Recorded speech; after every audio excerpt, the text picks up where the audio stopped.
إذا كان مجتمع النبي صلى الله عليه وسلم الذي تنزل فيه الوحي وظهرت فيه المعجزات قد تورط بعض الناس فيه بالنفاق، فكيف بمجتمعنا؟ هذا ما معناه حذيفة رضي الله عنه عندما جاء إلى حلقة في المسجد فيها مجموعة من التابعين فسلم عليهم ثم قال: لقد أنزل النفاق على قوم خير منكم، كما روى البخاري.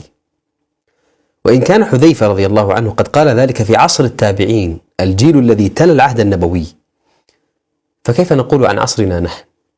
هل مجتمعنا خير من مجتمعهم؟ نحن نتصور أن المنافق يعلم أنه منافق، أو نعتقد بأن النفاق هو قرار يتخذه المرء: حسنا، من اليوم وصاعدا سأظهر الإسلام وأبطن العداء له. أو مثلا النفاق في مخيلتنا هو مؤامرة كبرى يتم التخطيط لها بشكل معقد. ليس بالضرورة أن يكون كذلك. النفاق قد يقع في القلب بأمور نحسبها سهلة. خذ على سبيل المثال قول النبي صلى الله عليه وسلم: تلك صلاة المنافق، يجلس يرقب الشمس حتى إذا كانت بين قرني الشيطان قام فنقرها 4 لا يذكر الله فيها إلا قليلا.